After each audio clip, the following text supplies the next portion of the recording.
All right, how's everybody doing tonight? Good. Good, I'm glad to have you guys out. So tonight's PowerPoint presentation is Got PowerPoint Skills. So what I mean by that is what's in a PowerPoint? What are the advantages and disadvantages? What does every PowerPoint need, right? And how to engage the audience. That's some of the topics we're going to talk about. But before we get into that, I want to go ahead and explain who I am. So my name is Dalton Kelly.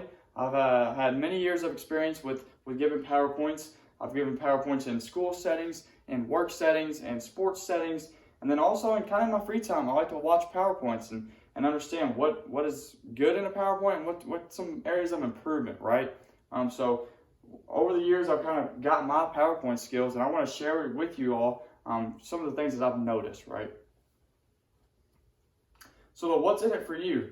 The initial thing I want to talk about is to change your current perspective. So whenever you think of a PowerPoint, what's one word that kind of comes to mind?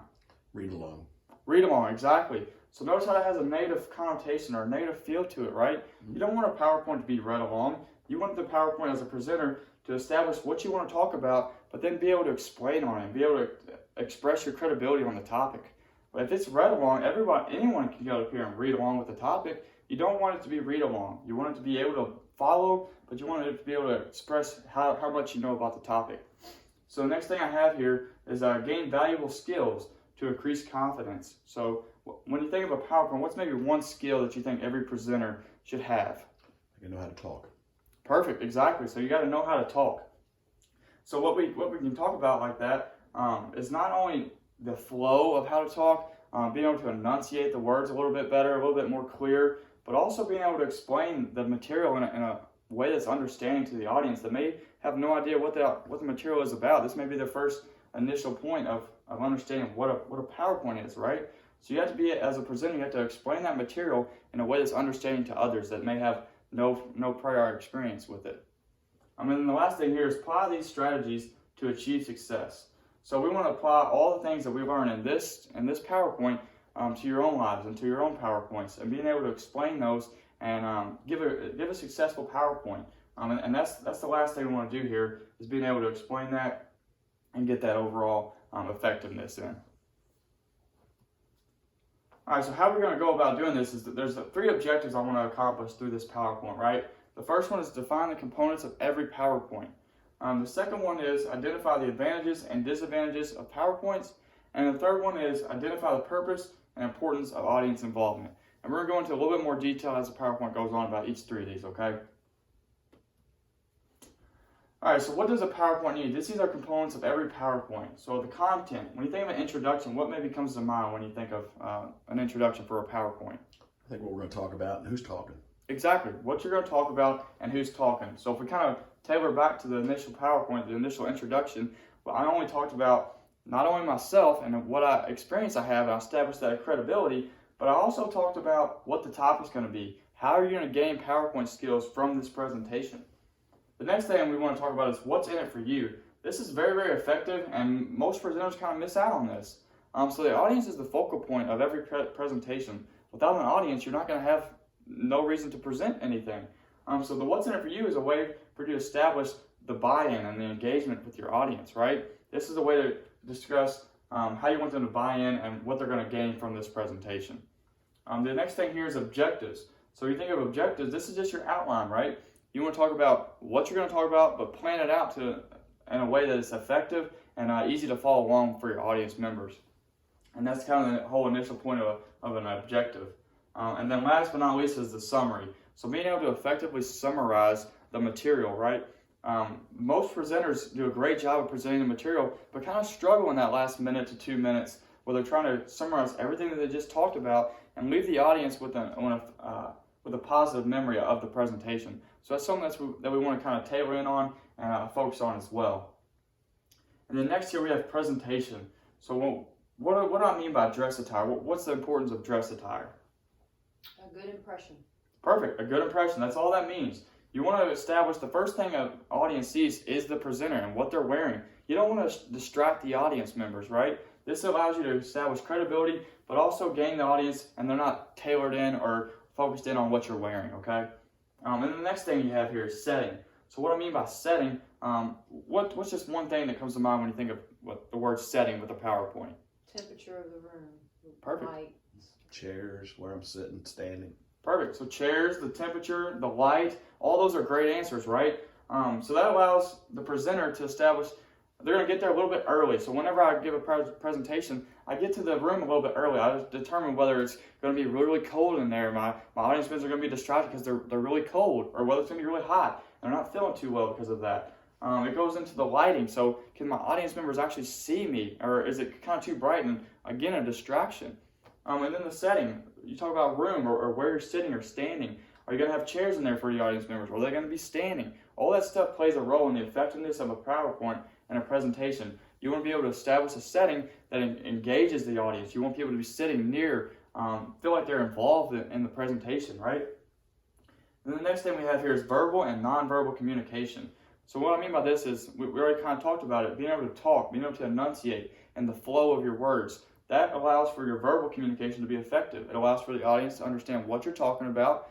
But also more important is kind of like the nonverbal. So we already talked about the room and the setting. So the nonverbal is expressing how you want the room to be set up to basically achieve that engagement from the audience. And then also just using hand gestures. So notice I kind of increased a little bit of engagement from you guys, kind of motioning, speak up a little bit. Those sorts of things. So they're just the little things that honestly matter in every PowerPoint, in every presentation. And then one of the last things I have here is feedback. So knowing your audience, right? So you'll notice that in every audience, you kind of have some sharks and you have some introverts. And what I mean by that is with your sharks, you have someone who's kind of always volunteering, always talking and answering the questions. So they're almost waiting to bite, right? So you have to know ways to kind of engage them and kind of engage the opposite, right? The introverts. The ones that kind of struggle speaking up, they're a little bit timid or may second guess their answers. So you have to determine ways that you want to gather both individuals and increase overall engagement from your audience.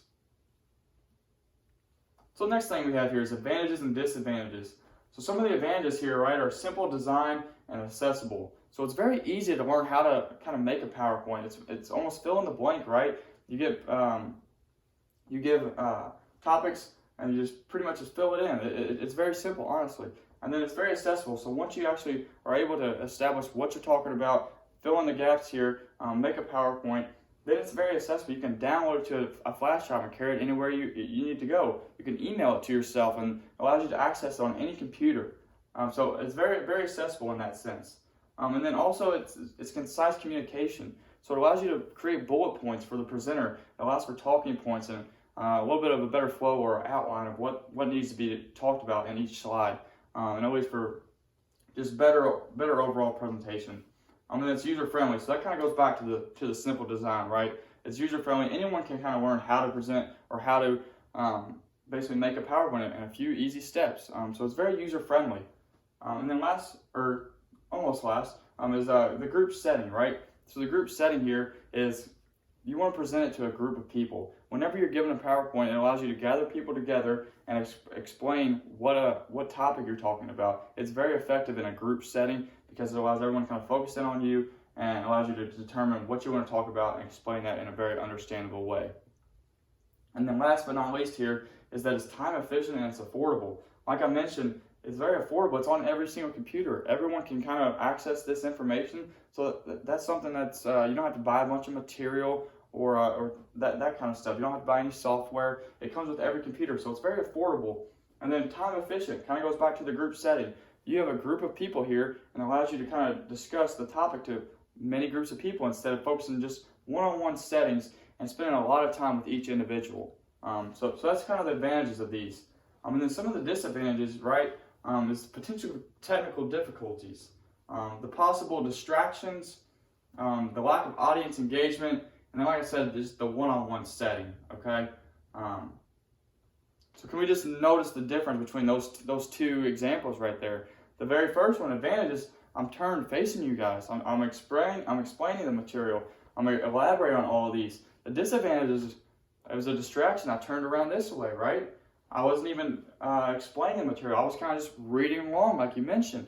That's what you have to notice whenever you're given a PowerPoint. That's what determines whether something is effective or ineffective, okay? So next here is our audience, and notice that number one I have audience is the focal point of every PowerPoint. So I kind of already talked about this a little bit, is without the audience, then you pretty much don't have a reason to give a PowerPoint, right? The audience just allows you to explain yourself and gives you a sense of credibility and the ability to kind of explain that in an understandable sense. And then next here is the effectiveness of engagement. So what I mean by effectiveness of engagement is being able to, as a presenter, look at your audience and determine whether or not they're actually understanding the material, right? So that you achieve that through scenarios or giving successful examples or posing questions throughout the PowerPoint. Those are just a couple ways that you want to engage your audience and determine whether it's effective or not.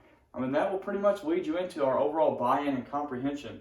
So what I mean by overall buy-in and comprehension is pretty much as the presenter, you want to be able to look out at your audience. You want to be able to determine whether they understand the material based off questions and their responses. You want to be able to determine the effectiveness of how you're talking and whether it's understandable or the flow is easy to follow, right? Those are just some of the things you want to key in on and tail in on. All right, so in summary here, I just want to talk about a few things that we have talked about so far. Some of those are the components of every PowerPoint. So we not only talk about the content of the PowerPoint, but also the presentation, how those kind of work hand in hand to deliver a successful PowerPoint. So the content, the introduction and establishing the what's in it for the audience and establishing that overall buy-in or successful presentation, correct? And then the presentation, just dressing for success, that's the first initial impression that every single audience member is going to make whenever you're giving a presentation. It's the first thing you notice about a presenter. And then being able to set up the room to where it's engaging for the audience members, not having people sit in the back where they can't hear you or being too bright or some of those natures, right? And then the advantages and disadvantages. Notice the difference of how I presented those two topics. The advantages, I was facing the audience, I was talking and explaining those. And then the disadvantages, I was kind of turned around and I kind of just read along. I didn't really explain those sorts of things. So notice the kind of difference there, and then notice how you want to present a project or present a presentation. And that's whether it's a group setting or a one-on-one setting, those sorts of things. Knowing when to present, when not to present is some of the things that we covered. And then last but not least is the purpose or the importance of audience involvement. So the whole point of any presentation is the audience, and determine whether or not that presentation was successful will be determined by the audience and whether or not they comprehend the material. So that's what determines a successful PowerPoint, is whether or not the audience was engaged, whether or not they understood the material, whether they answered questions, those sorts of things. So that's kind of the summary of what we talked about. And on this last slide here, you'll notice a little bit of a difference. So notice at the very beginning of the PowerPoint, we had this, right? Do you have PowerPoint skills? You got PowerPoint skills, right? This, if you don't have PowerPoint skills, is going to be the example. Whenever you get done presenting, it's going to feel like it's an empty room, like you weren't presenting to anyone. You didn't achieve any effective engagement from the audience. That's some of the things that you'll notice. And then the difference here is notice the effectiveness of this involvement and this engagement from the audience. Notice how everyone is smiling, they're clapping, they're standing up. They acknowledge the credibility of how successful that PowerPoint was. That's kind of what it was, right? So that's the importance of a PowerPoint, is being able to notice that your message was actually effective and understanding, and there's pretty much how you got that, and that's how you'll gather or gauge whether or not your PowerPoint was successful. So other than that, I just want to thank you all for coming out. I hope all this was successful, and in the future, I hope you have an audience like this versus an audience like this. Thank you.